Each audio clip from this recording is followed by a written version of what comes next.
Hi, welcome to my Get Me Out of Here country series. I'm going to be highlighting 7 countries in Europe that could be a good possibility for Americans. And I just want to remind you that there is no perfect country, but I believe that there are countries that are going to be a better fit for you depending on your values, on your priorities, and just on the life you're wanting to create. So, welcome to the series. I live in Portugal with my family of 7, and we've lived here 3 years. I've lived in the farthest east and one of the farthest west countries in Europe. We're going to start with Portugal, not because I encourage everybody to move here. I actually really do not. But I'm going to try and explain to you in a way that makes it really clear as you are making your list of where you'd like to consider moving out of the US. So, what Portugal feels like. Portugal feels calm. The stress level here is lower. Portugal really shines when it comes to nature. There are so many beautiful places. I am in love with the inland rivers here, just the variety of landscapes that you can find here in Portugal. If you're a nature lover, Portugal is a really, really lovely place. Rusty. Hey, I need you to move. Come on. I would say Portugal works really well for people who need their nervous system to calm down. If you really, really want to take it down a notch and you just need a break from the hustle culture that is in the US, if you are tired of seeing strip malls all the time, I just say, like, from a beauty loving standpoint, Portugal is really charming, really lovely. You know, the red roofs and the tiles and the ocean and the landscape and the vineyards, sort of quintessential Southern European ideal, I guess. If you value medical care in English, it's easy to find here. Portugal is a very gentle transition regarding the language. The Portuguese are very accommodating as far as language goes. So English is very, very widely spoken here.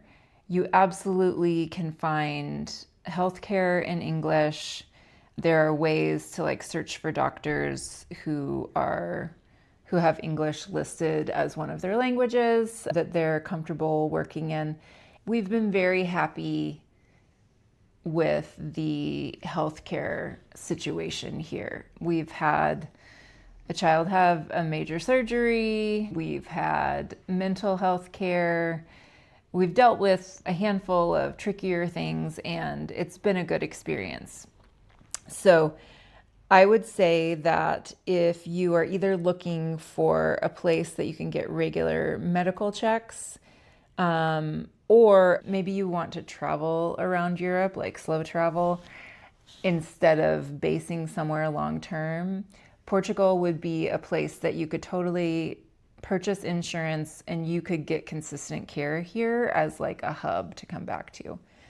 So I would say Portugal is a gentler transition because English is so widely spoken.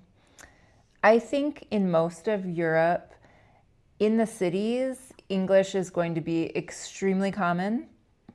In the smaller towns or the rural areas, you may not have as much English.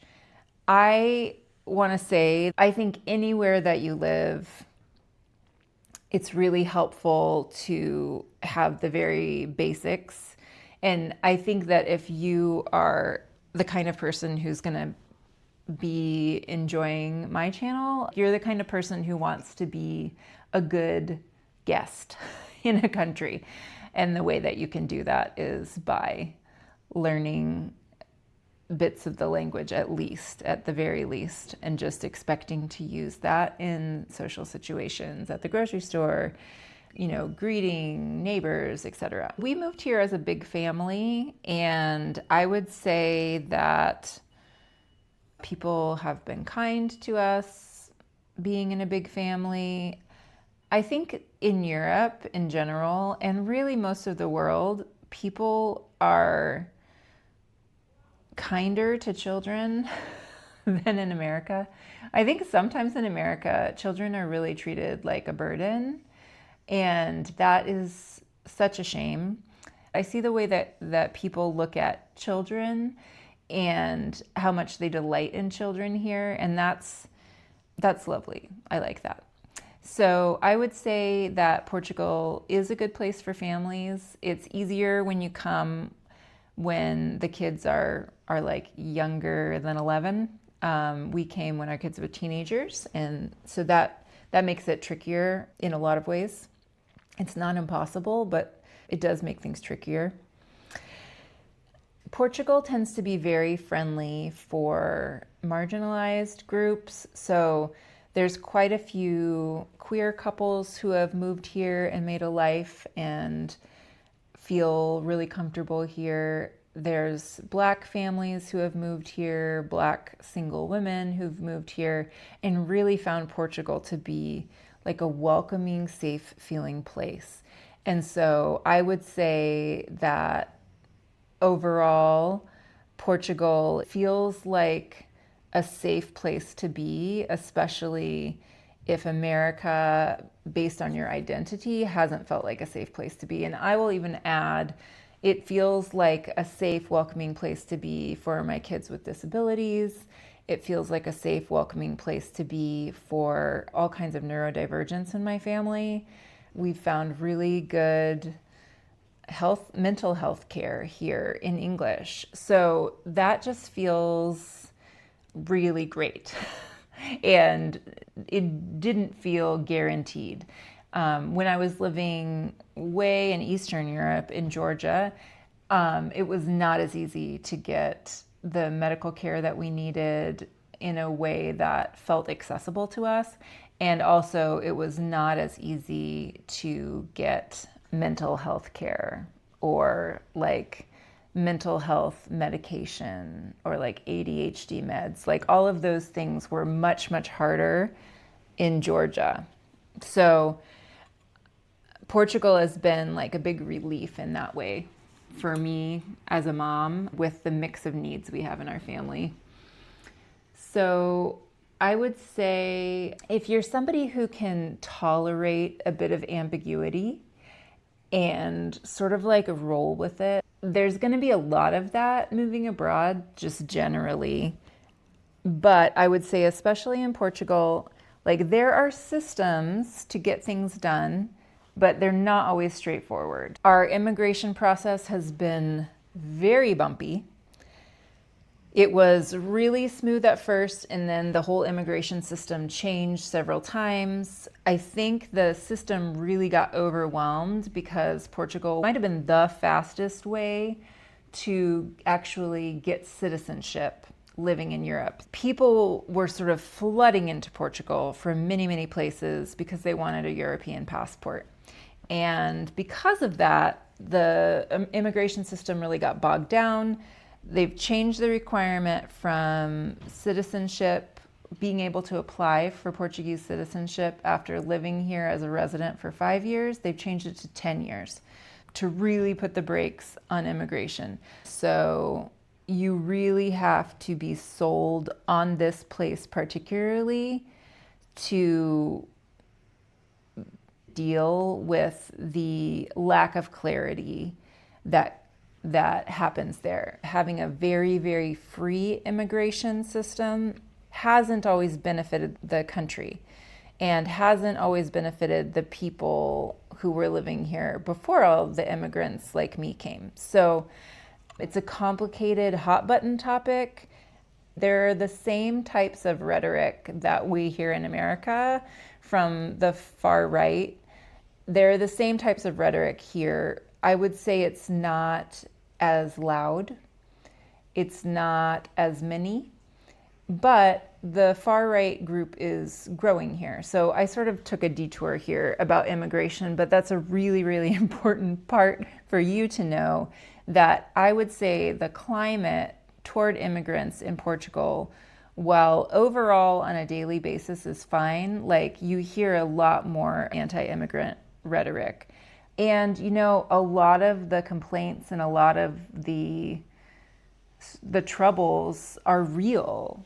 I don't think the troubles have been caused primarily by immigrants, because immigrants are always a very convenient group to blame. But it has affected housing prices, and people can come in and snatch up housing.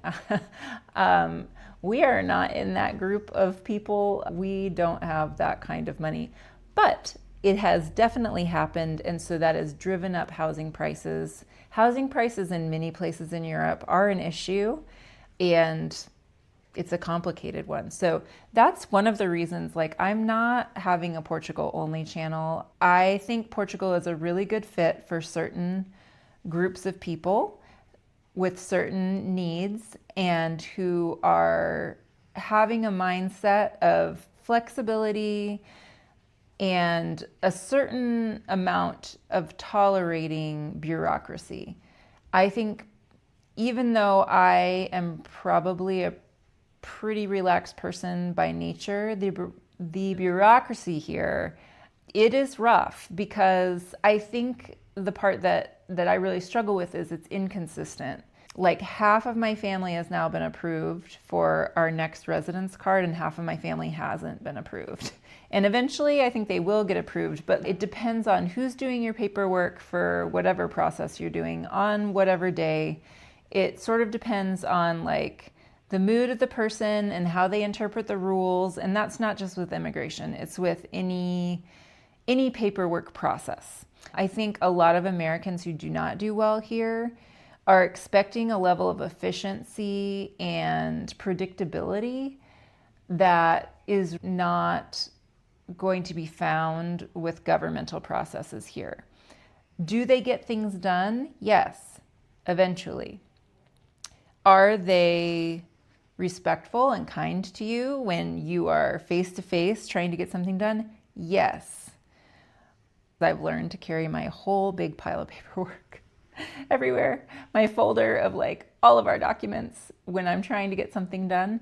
So it's a part of the culture here, and it can be a slog, because if you think about the DMV and parts of life like that in America, it's like that, but on steroids here. So I would just say, like, if you're not tolerant of inefficient processes, that will be a struggle. So that's one of the things that like really drives Americans crazy. Okay, so one of the other reasons that you might not do well in Portugal, you can get away with English, yes, in many, many situations, but ultimately, I think that people like you and I maybe are the kind of people who really would like to learn the language and be able to have conversations with people. And that's like what makes us glad to be in a different place in the world, and you value speaking to people in their own language. Well, it's a really hard language. I have found very challenging, and that was having a very solid working knowledge of Spanish. So even though I can read a lot of words here in Portugal, I still, 3 years in, have a very hard time understanding spoken Portuguese. I can put together sentences and make myself understood, but listening to Portuguese, it is really, really hard. And I would say that it might be one of the hardest Romance languages to learn. If you are somebody who really wants to get comfortable in the language of where you're moving, Portugal is going to be more of a challenge than, say, Italy. Or I think people have an easier time with French than they do with Portuguese. But I hear that if you speak French, it is easier to learn Portuguese because in French, you also drop a lot of N sounds. So that's, if you have a background in French, you're going to have an easier time learning Portuguese than I have with a background in Spanish. So it's just really important to realize like the language is a real challenge. You can get around in English, but like I am the kind of person who would really like to be able to have actual real conversations in Portuguese, and I find it very challenging. I think that that's really important to know because a lot of people really struggle. You have to put a lot more time into the language than you might expect living here. So Portugal would be a good fit for you if you value quality of life, the pace of life, more than you value speed. If you value speed and efficiency, you're going to struggle, like if that's like a core value of yours. Now, part of this, like you can get used to things because you value quality of life more than you value speed. I would say if you value like nature and calm more than you value convenience, Portugal could be a really good fit for you. I don't live in the city. The city still feels busy. I'm always relieved when I leave Lisbon. Lisbon is a gorgeous city. I enjoy visiting, but when I come home on the bus from Lisbon for a day, I just feel like I'm so relieved to be back in my small surf town. So pace of life, obviously in many countries, it's going to be different from city to a rural or small town area. So it's just really good to say like there are different places in these countries that are going to feel different to you and that are going to match you and your personality better. So if you're interested in Portugal and the pros that I've listed, remembering that no place is perfect, but that certain places, the pros will outweigh the cons for you and your preferences, then some of the places you might look into, a lot of Americans move to Lisbon. It's the capital city, it's big, there's lots and lots of infrastructure, it's easy to get around. There's a lot of international people who live in Cascais. It is very expensive, far too expensive for our budget as a big family, but it's a lovely place. It's about, I wonder how long the train ride is, 30 or 45-minute train ride west of Lisbon on the coast. Those are two very popular places. Of course, Porto is the second biggest city in Portugal. I find Porto very, very charming. If you are like inland, 30 minutes, 45 minutes to the coast, you're going to find a lot of towns where English is going to be more widely spoken so that it's just an easier transition. It's a double-edged sword, really, because it's lovely that so many people can speak English and then yet you don't get immersed in Portuguese in the same way. The Algarve, which is the very bottom of Portugal, there's a lot of foreigners who live in the Algarve. There's a lot of like vacation places and resorts and whatever. I've heard a lot of people say that in the Algarve, it doesn't even feel like Portugal anymore. The peninsula that's right under Lisbon is called Setúbal, and there are a fair amount of international people who live in that area.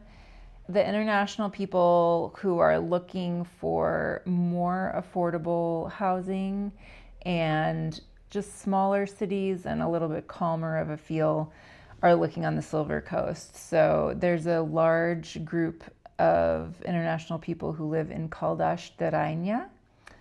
And so that's a small city, but still has a lot going on. Peniche is a surf town that has a lot of retirees who are international. So it's a quieter city, but it's got all the main things that you need, grocery stores. There's nice beaches for walking. Yeah, so those are just some places that you could look into if you're sort of trying to envision if Portugal might be a good fit to you. Definitely feel free to ask me questions in the comments, just things that are coming up for you about Portugal. Portugal is very, very popular right now among Americans, and a lot of Americans are coming here for tourism and maybe thinking of moving here. But I would just say it's really, really important to know yourself and know what matters to you before you move to Portugal. I'm glad that you're here. I will be sharing 6 other countries that you can consider if you are an American who wants to leave the US for Europe. Europe has all kinds of different places that you could live depending on your values. And so catch the rest of the series. If you want to consider a month abroad, I have a resource called the Get Me Out of Here Month Abroad list that has a curated group of month-long rentals between 1K and 2K USD. If you want to come to Europe and get a little bit of a sense of a certain country, I totally recommend that. And if you're just at the place where you're wondering just in general, where can I go with my US passport? How long can I stay? What are the paths for staying longer? What are the paths for immigration? How long can I go on my passport? I have a Get Me Out of Here flowchart that clearly outlines some different options. So you can get that in my description. So check the description for my links. And I hope that this has given you the kind of information that will help you make a decision that's not just based on pretty pictures. So, see you next time for my next country on the list.